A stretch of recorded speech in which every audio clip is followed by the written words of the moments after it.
what happens is my shoulder comes past here, and this, believe it or not, is not the problem. The problem is occurring at the lower leg. Let's look closer. A very common fault that we see when people are doing the basic jab cross is that they seem to be bouncing up and down when they do this. In this video, I'm going to show you how you can coach someone not to do it. Hi, I'm Andy Wake, head coach at Boxercise. Over 29 years, I've taken 1,100 Boxercise courses, training over 18,000 people to do Boxercise myself, and been responsible for the development of 28,000.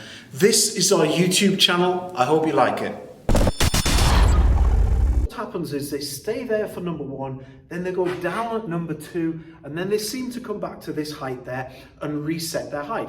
And they can dip down by as much as a few inches. And this looks a bit untidy. So what is causing this? Pretty straightforward. What is causing this problem is overcommitting to the punch, overbalancing, trying too hard to hit.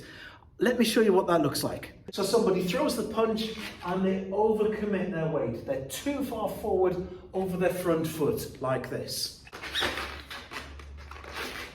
I often jokingly refer to this as admiring your work.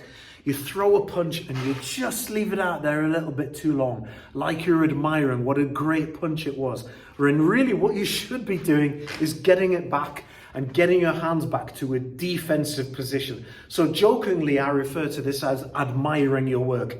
I tell people to stop admiring themselves. Let's look at what's happening in the biomechanics of this, and then we can figure out how we can coach it. Well, as I throw my punch here, the weight is not going forward too much. But as I throw it there, I'm rotating forward like this. And what happens is my shoulder comes past here, and this, believe it or not, is not the problem. The problem is occurring at the lower leg. Let's look closer. Many people think that the problem is that the shoulder goes forward, but that's not what's overbalancing you. Watch what happens here. As I throw my cross there, if I do this correctly, you'll notice that my knee stays behind my toe. This means I'm not overcommitted to the move. This means that when I throw my cross there, my knee's behind the toe and I can push off that foot to bring me back to this position. 1, 2, and back there. I can push and I can go backwards. However, if I lean too far forwards and go 1, 2, and my knee goes past the toe, this is where the problem occurs. What happens if my knee goes past my toe is I must firstly come up before I can come back. This is what causes us to appear to dip down and then come back up to that same level. So now you know what you're looking for is for that knee not to pass that toe. So we've got 1, 2, back, there, that's correct.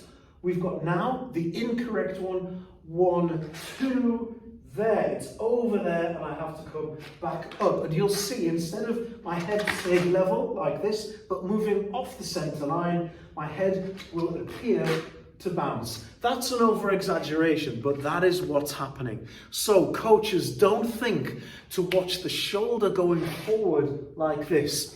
If you're watching the shoulder, you're watching the wrong part. So that's how you spot it. Watch for the knee passing the toe and make sure that that doesn't occur. Like and subscribe if that helped you.